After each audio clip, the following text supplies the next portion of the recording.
नमस्कार। गप नंबर 14।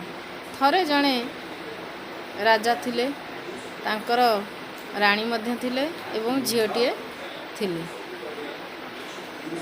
से सुना को बहुत भल पाउथिले।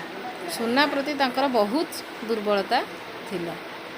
ये गपटी जितेबाला 7 क्लास रे पढ़ुली स्टोरी बुक रे थिला एवं मते गपटी बहुत भल लगे और बहुत शिक्षणीय मध्य समस्त होता। से कौन कले ईश्वर से भी मध्य ईश्वर विश्वासी थिले। थरे से ईश्वर को बहुत मात्रा रे डाकिले।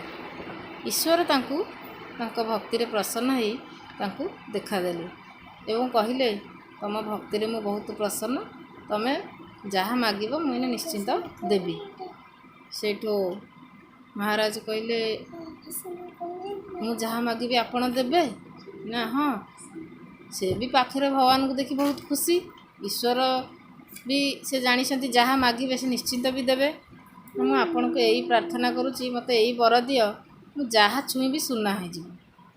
ईश्वर टिके रहीगले, कहले तमे भल भाव में भाविकी कहूच तो छाई हो छाड़ी जा ना?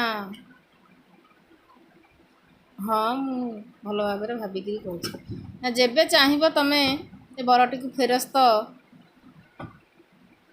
नबाकू मते कहब, मुझे भी नहीं जी।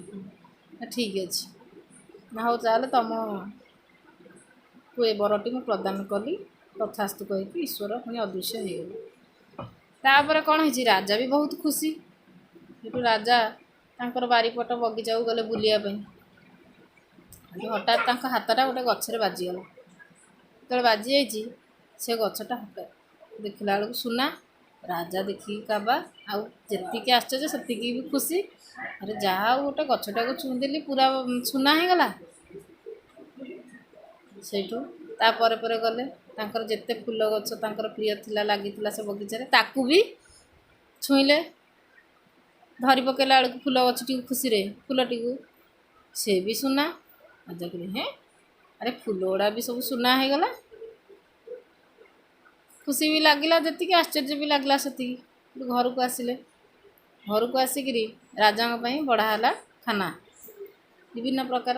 महाराज जितेबाला स्वादिष्ट खाना सब बढ़ा चली थाए। राजा हठात से खानाटी को हाथ में खाइबा को चेष्टा कला बेलू से भी सब सुना। जिते खाइबा भी ताको धरला बेलू से भी सुना। राजा जी खुशी होगा आसुले से पुणी मनरे भी टिके दुख प्रकाश कले। अरे खाई पारिबिनी मो हाथ में ना कौन?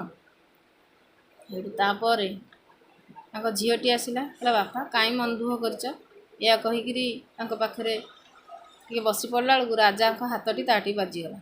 अरे सी भी सुना। राजा तो कहीं कौन दुख मन दुख, मो झी सुना होगला। जिते कहते से किसी उठुनी। राणी आसी पहुँचले।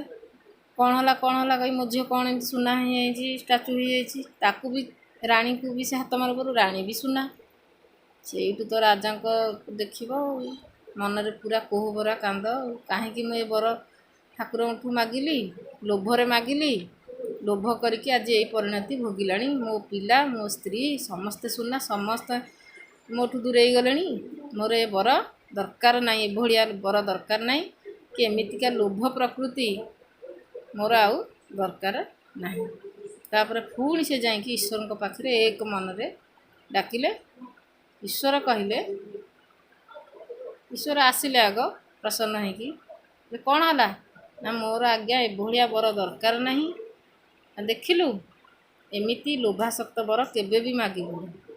मागिलु बोली आज केड़े बड़ तू दुखरे निजे भांगी पड़ू देखुचु तो ना? हाँ भगवान, ए विषय केबे भाभी नथिली।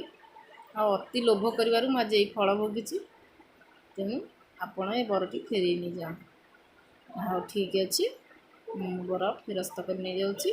आ तू ये पानी टिके दौची ने जी जे सुना है सब छिंचीदेले से प्रकृत रूपटा पुणी पाइपर ना? पाइपर तो ना? हाँ ठीक अच्छे। से ठाकुर अदृश्य हो गले। राजा से पानी आणिकी झील स्त्री ଯେମିତି ଛିଞ୍ଚିଦେଲେ ସେ ପୁଣି ପୂର୍ବ ରୂପ ସବୁ ଫେରି ପାଇଲେ। ବାରିଆଡ଼େ ଯେତେ ଫୁଲ ଗଛ ତାକୁ ବି ଛିଞ୍ଚିଲେ, ସେମାନେ ବି ସେ ପୂର୍ବ ରୂପ ଫେରି ପାଇଲେ। ତାପରେ ରାଜା ବହୁତ ଖୁସି ହେଇଗଲେ। ଆଉ ସେ ଭାବିଲେ ମୁଁ ଆଉ ଜୀବନରେ ଏମିତି କେବେ ଏମିତି ଲୋଭି ହେବି ନାହିଁ।